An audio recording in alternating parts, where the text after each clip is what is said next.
이번 화요일은 6.25 전쟁 74주 전이 되는 날입니다. 우리 6.25 주간에 항상 6.25 설교를 하고 있는데 벌써 74주년이 되거든요. 언제쯤 6.25 설교를 그만둘 수 있을까? 100년이 지나면 6.25 설교를 안 해도 될까 하는 그런 생각을 하게 됩니다. 6.25 전쟁 우리 민족 역사상 가장 큰 동족 상쟁이었습니다. 우리 민족끼리 서로 피 흘리며 싸운 것은 삼국시대와 같은 고대 사회에도 있긴 있었습니다. 그러나 6.25 전쟁처럼 엄청난 피해는 있지 않았지요. 6.25 전쟁으로 인해서 남북간 합쳐서 300만 명 가까이 죽거나 실종되었다고 합니다. 그리고 온 국토가 잿더미 폐허가 되고 말았습니다. 6.25 전쟁이 끝난 후인 1953년도 대한민국의 GDP 국민총생산은 13억 달러로 세계에서 가장 가난한 나라였다고 합니다. 아프리카의 어떤 나라보다도 더 가난한 나라가 우리 대한민국이라고 하는 그런 나라였습니다. 이 나라에서 세계 6위의 경제대국이 일어난 것이 그 자체가 참으로 하나님의 기적 아니겠습니까? 그런데 만일 이 땅에서 다시 전쟁이 일어난다면 그 피해는 6.25 전쟁과는 비교할 수 없을 정도로 클 것입니다. 왜냐하면 6.25 전쟁 때는 피난이라도 갔지만 이제는 피난 갈래야 갈 데가 없습니다. 왜 그렇습니까? 남북한 전역이 각각 북한과 우리나라의 미사일 사정권에 다 들어가기 때문에 이제는 어디를 가더라도 피할 데가 없습니다. 그래서 그냥 그 자리에서 앉아서 죽기를 기다릴 수밖에 없는 것이지요. 더구나 북한이 핵무기라도 터뜨리면은 그 결과는 마치 지구 종말을 다룬 재난 영화의 한 장면처럼 참혹할 것입니다. 그래서 다시는 전쟁이 일어나지 않도록 더 국방을 튼튼히 해야 할 것입니다. 미국이 우리나라의 안보를 지금 책임져 주고 있지만 트럼프 대통령이 하는 행동을 대통령이 아니죠. 대통령이 될지 모르겠지만 이 친구가 대통령이 될 가능성이 크다고 그러는데 이 친구가 하는 행동을 보면은 언제까지 우리나라 안보를 책임져 줄지 걱정스러운 마음이 큽니다. 그래서 어쨌든 우리 스스로 국방을 지키지 않으면 최종적으로는 안 된다는 생각을 많이 하게 됩니다. 전쟁은 하나님께 속한 것으로 성경에 등장하는 수많은 전쟁을 통해서 하나님께서는 하나님의 뜻을 이루어 가신 것을 볼 수 있습니다. 대한민국도 5천년 역사 가운데서 1000번에 가까운 전쟁을 치렀는데 그 전쟁을 통해서 오늘에 이루고 있습니다. 6.25 전쟁 역시 역사의 주관자이신 하나님의 주권아래 있었음을 우리는 6.25 전쟁을 살펴보면 살펴볼수록 하나님이 함께 하셨다는 고백을 할 수밖에 없습니다. 성경은 전쟁은 여호와께 달렸다고 말씀하시면서 전쟁의 승패가 칼과 창에 있지 않다고 분명히 말씀합니다. 단순히 병력이나 무기의 수량, 즉 눈에 보이는 수치화된 전투력이 전쟁의 승패를 결정하는 것이 아니라 또 다른 무언가가 있어서 그것이 전쟁의 승패를 좌우한다고 하는 것이죠. 성경의 수많은 전쟁, 성경에 나오는 수많은 전쟁이 그것을 증명하고 있습니다. 분명히 열세이지만 이스라엘이 열세이지만 이스라엘의 몇 배나 더 강한 나라들이 쳐들어왔음에도 불구하고 이스라엘에 물리친 것들은 군사력이 아니라 다른 무엇이 나라를 지키고 전쟁을 주관한다는 것을 알 수가 있는데 6.25 전쟁 또한 마찬가지였습니다. 여러분 잘 아시다시피 6.25 전쟁 전에 우리나라는 미국에서 이제 H9이라고 그래가지고 미국 태평양 방위선에서 한국과 대만을 취해버렸습니다. 그리고 혹시 이스만 대통령이 계속 전쟁한다고 그러니까 혹시라도 전쟁을 일으킬까봐 미국에서 군수물자들 다 철거해서 나갔습니다. 그러니까 우리나라는 전혀 전쟁 준비가 안 돼 있는 그런 상태였지만 반면에 북한에서는 차곡차곡 전쟁 준비를 해왔잖아요. 그래서 전쟁 막 일어났을 때 우리나라 북한과 우리나라의 군사력을 비교해 보면 그 10배 정도 차이가 날 정도로 엄청난 군사력의 차이가 있었다고 그럽니다. 그럼에도 불구하고 우리나라가 살아남은 것은 전적으로 하나님의 개입하심 때문이었다고 말할 수밖에 없습니다. 저는 6.25 전쟁 기념 설교를 준비하기 위해서 인터넷에서 자료 검색을 쭉 하다가 어떤 분이 쓰신 한국 전쟁에 나타난 5가지 기적이라는 글을 읽어보았는데 그 글이 참 마음에 들었습니다. 그래서 저 혼자만 아는 것이 아니라 오늘 함께 나누었으면 하는 마음이 들어서 오늘 그 말씀을 중심으로 나누도록 하겠습니다. 첫째는 미국의 신속한 참전이라고 합니다. 6.25 전쟁이 발발했을 때 제35대 미국 대통령이었던 트루먼은 미주리주에 있는 자기 집에서 휴가를 즐기고 있었습니다. 그러나 북한의 남침 보고를 받고 이틀 후인 6월 27일에 성명을 발표하고 신속히 참전과 파병을 결정하였습니다. 앞에서 말씀드린 것처럼 그때는 이미 에치슨 라인이라고 그래가지고 방위선에서 우리나라를 제어하였고, 그리고 한미 방위 서로 이렇게 방위 적도 없었기 때문에 미국은 참전할 의무가 전혀 있지를 않았습니다. 그럼에도 불구하고 미국이 신속하게 참전을 결정한 것 자체가 기절하게라고 하는 것입니다. 유엔은 북한 침략군에게 적대 행위를 중지하고 38도선으로 철수할 것을 요구를 하였습니다. 그러나 북한 침략군은 더욱 공격을 강화하였습니다. 그래서 유엔 안전보장이사회는 유엔 전 회원국에게 모든 원조를 제공할 것을 요구하였습니다. 특히 트루먼 대통령은 미 공군과 해군으로 하여금 한국 정부의 원조와 지원을 제공하도록 명령하였고, 그 결과 전쟁 발발 일주일도 되지 않아서 일본에 주둔하고 있던 공군과 육군이 한반도에 파견되었습니다. 그리고 전쟁 기간 중에 파견된 미군이 무려 40만 명이 넘었습니다. 트루먼 대통령의 신속한 결단이 우리나라를 이와 같이 구한 것이었습니다. 그런데 여러분, 이거 나눠드린 프린트에도 있지만 트루먼 대통령의 신속한 결단의 배후에는 빌리 그레함 목사님 잘 아시죠? 지금 세상을 떠났지만 유명한 부흥사였던 빌리 그레함 목사님의 역할이 아주 컸다고 그럽니다. 빌리 그레함 목사님은 한국에서 전쟁 혼산당에 지배하게 되면은 50만 명에 달하는 크리스천들이 죽음을 당하게 될 것이라며 미국이 바로 자유와 평화의 파수꾼이 되어야 한다고 호소하여서 두 분의 마음을 움직였다고 그렇게 합니다. 마침 그 두 사이가 절친이었기 때문에 통화가 가능하였고, 그래서 간절히 호소한 결과 트루먼 대통령이 그러면 알겠다고 했습니다. 여러분, 만약에 그때 미국이 돕지 않았더라면 지금 북한의 처지를 우리가 당하고 있지 않겠습니까? 마음대로 교회를 나갈 수가 없습니다. 지하교회에서 예배를 드려야 되고, 드리다가 발각되면은 수용소로 끌려가거나 공개 처형을 당해야 됩니다. 제가 이제 중국에서 선교사로 사역하고 있을 때에 한 지역에서 이제 탈북한 사람들을 가르치는 일에 참여하고 있었거든요. 그때 이제 함흥이라고 하는 곳에서 이제 고등학교 교사라고 있던 한 자매가 이렇게 와서 비밀리에 보호를 받으면서 이제 성경 공부를 이렇게 했습니다.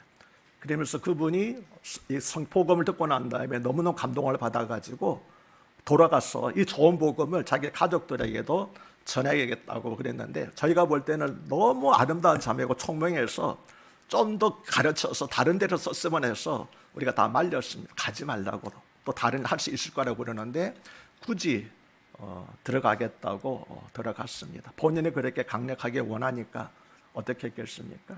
보냈는데 나중에 들리는 소식이 잡혀서 처형당했다고 하는 그런 소식을 들었습니다. 만약에 그때 미국 트루먼 대통령이 결정을 하지 않았더라면 지금 우리가 그런 처지에서 살고 있지 않았겠습니까? 그래서 얼마나 감사한 일인지 모릅니다. 두 번째로 유엔 상임이사국이 참전 결정을 한 것이 기적적인 과정이었다고 봅니다. 미국의 무초대사가 남침 사실을 보고한 시간은 한국 시간으로 6월 25일 오전 10시였습니다. 미국 국무장관 에치슨은 그 트루먼 대통령에게 보고하였고 안전보장이사의 소집이 건의되었습니다. 소집을 하였습니다. 한국 시간으로 6월 26일 오전 4시 유엔 안보리는 북한의 무력 공격은 평화를 파괴하는 침략 행위라고 선언하고 결의안을 통해서 침략 행위 중지 및 38도선 이북을의 철수를 요구했습니다. 북한관이 이를 무시하고 계속 남침하자 6월 28일 유엔은 제2차 안보리를 소집하여서 회원국들에 대해서 북한의 무력 공격을 격퇴하고 국제평화와 한반도에서의 안전을 회복하는 데 필요한 원조를 한국에 제공할 것을 결정하였습니다. 다시 말하면 유엔 연합군을 결성하여 파병할 것을 기대한 것입니다. 이러한 신석관 회의 결정은 유례가 없는 일이었고 이 일이 결정된 것 자체가 기적이었습니다. 왜냐하면 잘 아시는 것처럼 그 당시에는 유엔 상임이사기라고 그래가지고 5개 나라가 미국, 영국, 프랑스, 그다음에 그 당시에 대만, 중화민국, 소련 이 5나라가 3이사국이라서 유엔 파병을 결정할 때는 한 나라라도 거부권을 행사하게 되면 참여할 수가 없습니다. 상식으로 생각해 볼 때 소련이 찬성하겠습니까? 소련이 반대하면 거부권을 행사하게 되면 유엔군 참전이 파병되지 않는데 파병이 결정된 겁니다. 그럼 어떻게 해서 소련이 이렇게 그거 하는데 간섭을 하지 않았을까요? 여기 많은 이야기들이 있었습니다. 그래서 도대체 소련이 왜 이렇게 유엔 안전보장이사에 상임 5나라가 참여했을 때 참여하지 않았는가에 대해서 많은 이야기들이 있었는데 6.25 전쟁과 중국이라고 하는 책을 쓴 이세기 박사가 쓴 분이 쓴 책이 있는데 그 책에 보면은 소련의 전략적인 선택이었다. 일부러 참석하지 않았다라고 하는 그런 내용이 있습니다. 소련의 스탈린은 한반도에서 미국과 중국이 부딪히게 하여서 두 나라 간의 우호관계 성립을 사전에 미리 차단하고 미국이 아시아에 집중하느라고 유럽의 소홀한 틈을 타서 유럽에서 소련의 영향력을 확대하려는 그런 생각으로 일부러 소련이 이렇게 미국이 참전하도록 자기들은 빠졌다고 하는 것입니다. 그래서 소련은 김일성의 남침 개혁을 50여 차례 이상 묵살하다가 1950년도 초에 전격으로 승인하고 6월 27일 유엔 안보리에서 유엔군 파병을 결정하는 회의에 일부러 소련 대표를 참석시키지 않았다는 것입니다. 이유가 어쨌든지 간에 소련 대표의 불참은 우리나라에 결정적으로 유리한 결과를 가져온 것입니다. 전쟁에 발발할 당시 유엔에 속한 전체 국가는 모두 93개 국가였는데 이 중 67개국이 한국을 도왔습니다. 다시 말하면 전 세계 국가들 가운데서 72%에 이르는 나라가 한국을 도운 것입니다. 이 또한 역사상 유례가 없는 일이었다고 합니다. 이 가운데 군대를 파병한 나라는 미국, 영국, 호주, 캐나다, 뉴질랜드, 네덜란드, 프랑스, 필리핀, 터키, 태국, 그리스, 남아공, 벨기에, 룩셈부르크, 콜롬비아, 에티오피아 등 16개국이었는데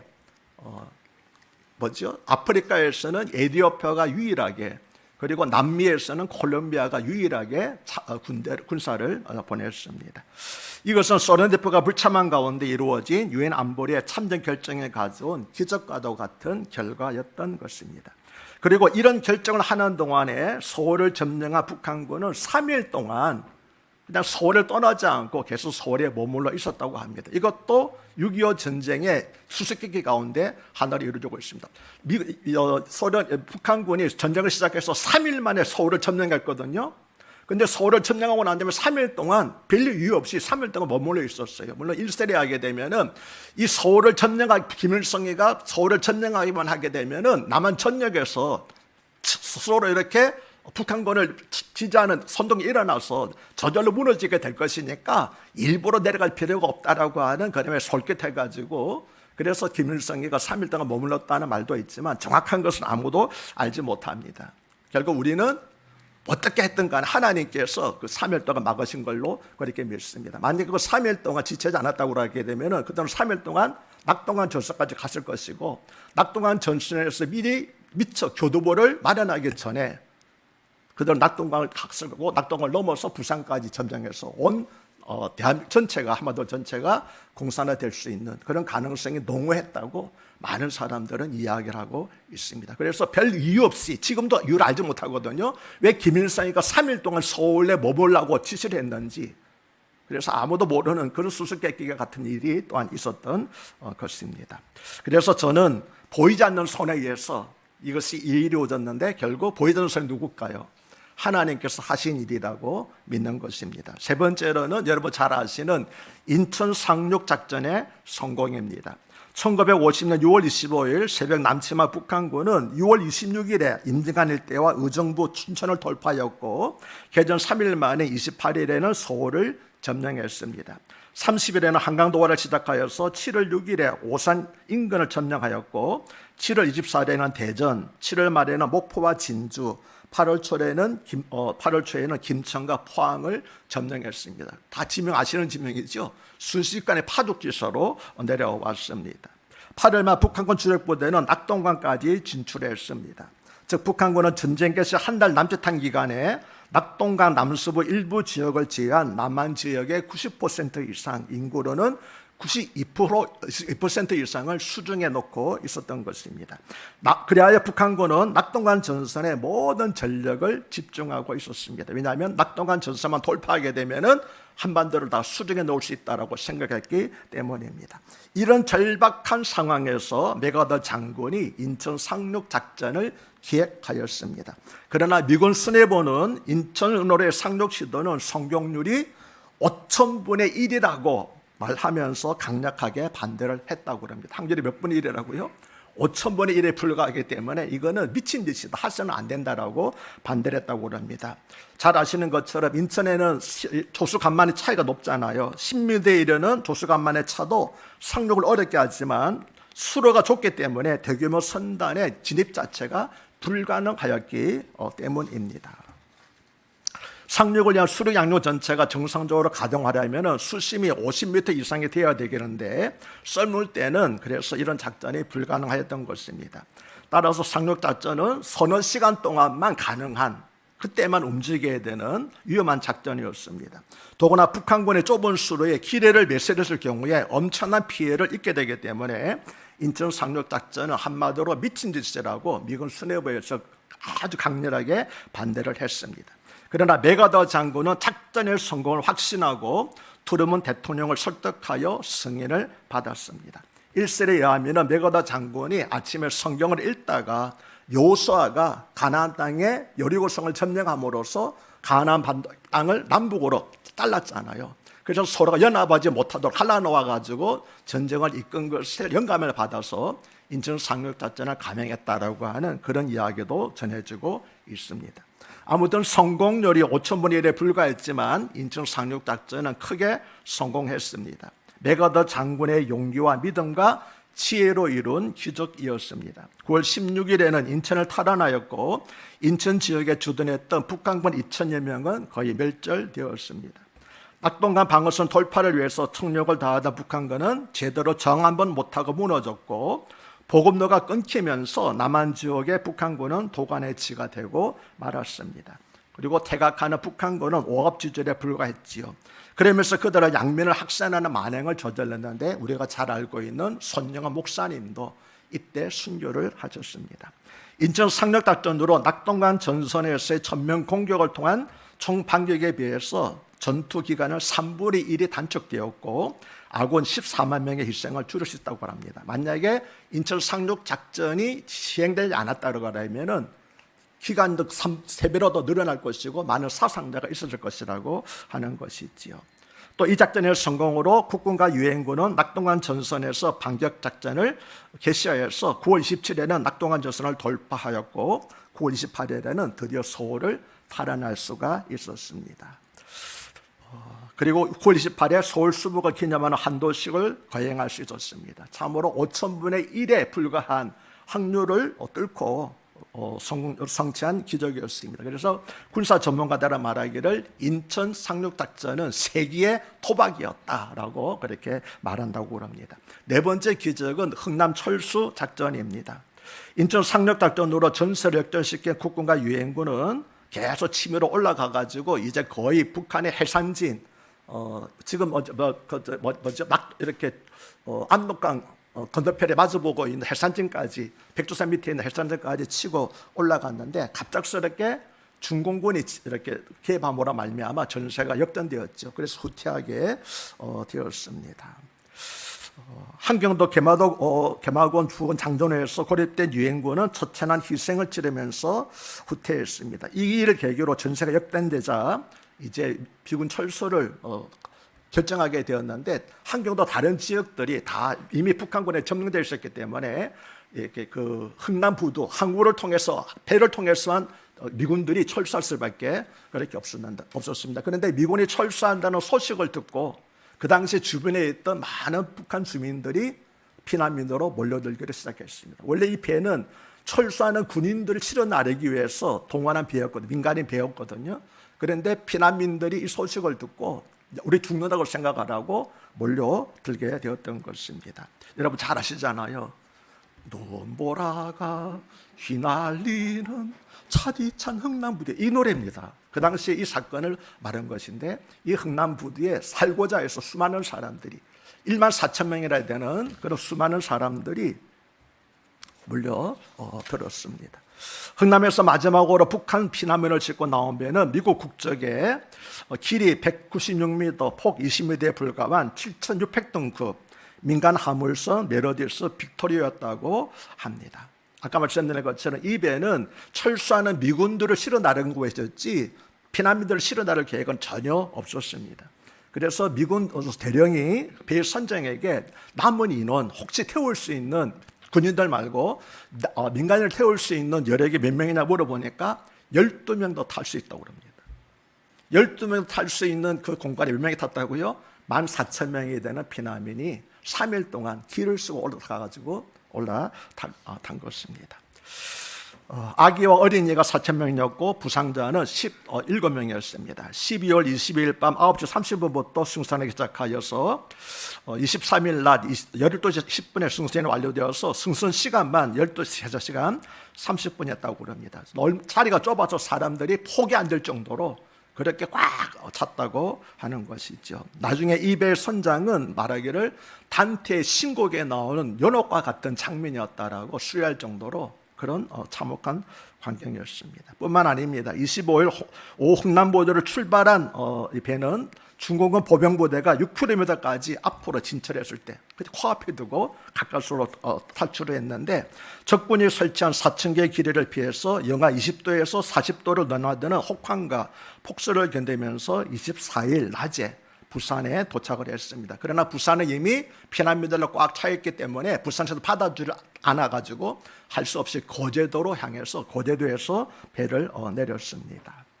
의사도 없고 약도 없고 먹지도 못하고 마시지도 못했으며 추위에 굶주리고 화장실조차 이용하기 어렵지만 단 한 사람의 희생자도 없이 3일간 800km를 항해하여서 거제도 장승포항에 입항할 수가 있었습니다.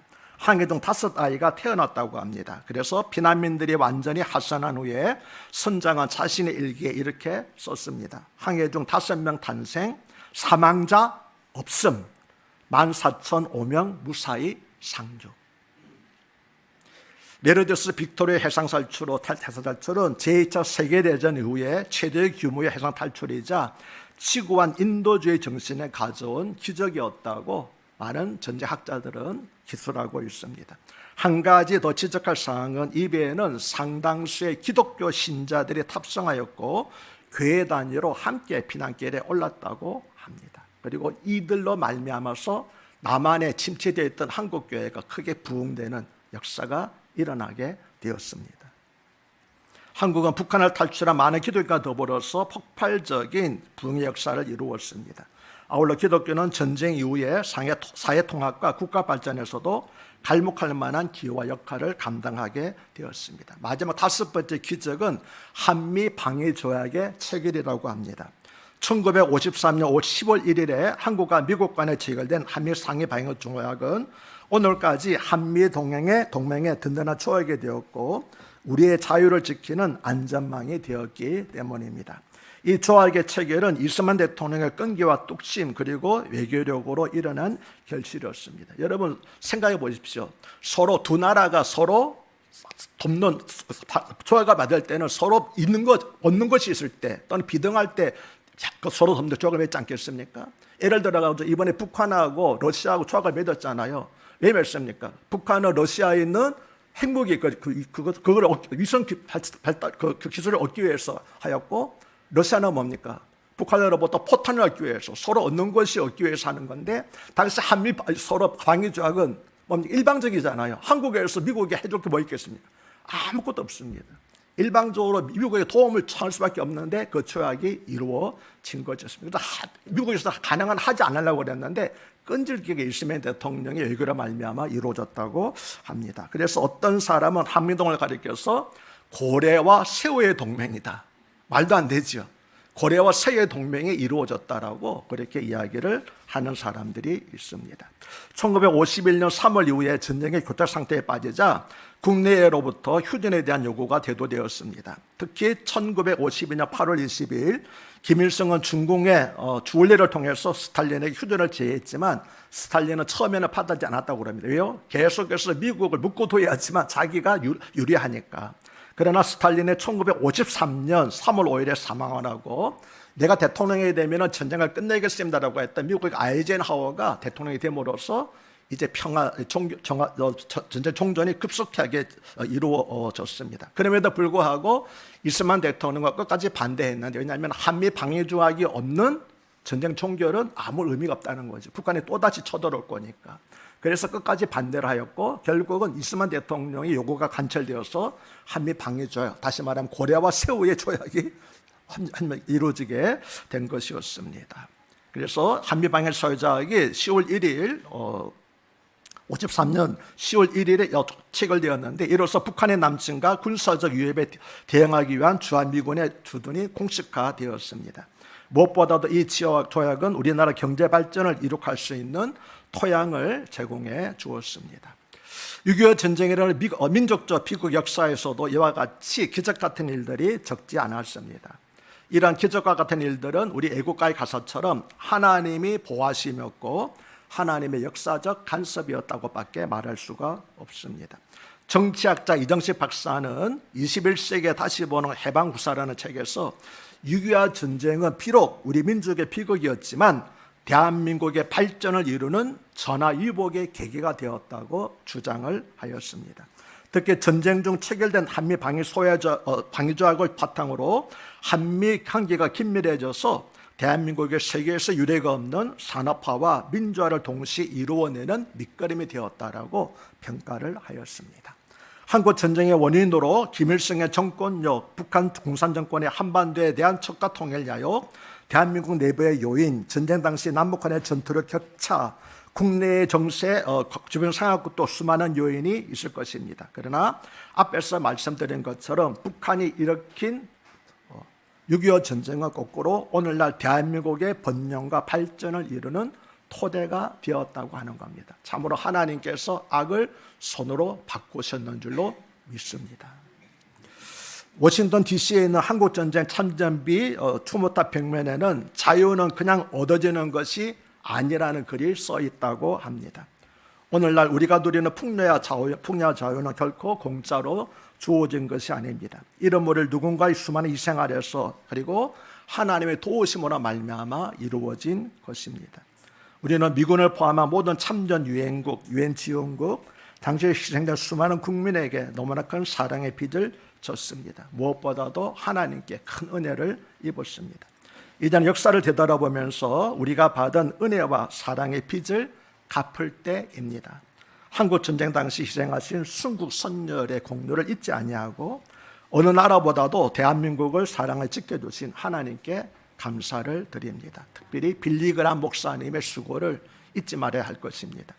6.25 전쟁을 기억할 때마다 우리는 하나님의 보호하심과 미국을 비롯하여서 유엔의 깃발 아래 우리나라를 도와준 수많은 나라들의 수고와 희생을 결코 잊지 말아야 할 것입니다.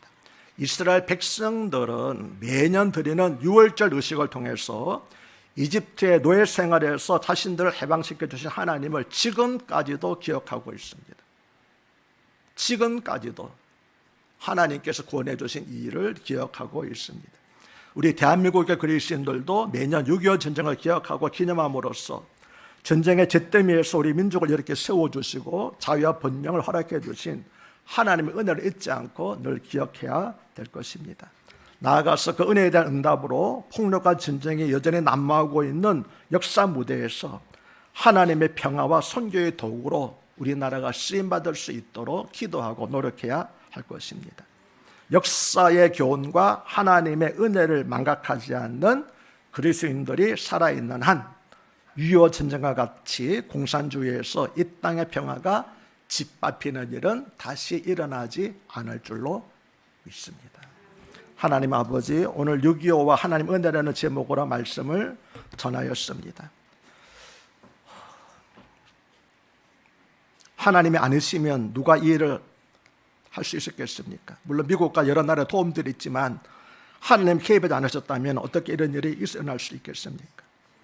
하나님 오늘날도 이 나라의 안보는 우리 하나님 손에 달려 있는 줄로 믿습니다. 나라의 장래를 하나님께 맡기는 그런 백성들이 되게 하여 주시옵소서. 여호와를 자기 하나님으로 삼은 나라 곧 하나님의 기업으로 선택된 백성은 복이 있다고 말씀하셨습니다. 북한과 우리 대한민국을 비교해 보면은 그 말이 어떻게 진실인지 누구나 다 고백하게 될 것입니다. 그러나 하나님, 우리가 74년이 지나면서 6.25 때 지켜준 하나님의 은혜를 잃어버리고 사는 세대가 되었습니다. 은혜를 잊어버리는 백성은 망할 수밖에 없습니다. 하나님, 우리가 항상 하나님의 은혜를 잊지 말게 해주시고 우리를 도와준 나라들의 도움도 잊지 않게 하여 주시옵소서. 우리 주 예수 그리스도의 이름으로 간곡히 기도드리옵나이다. 아멘.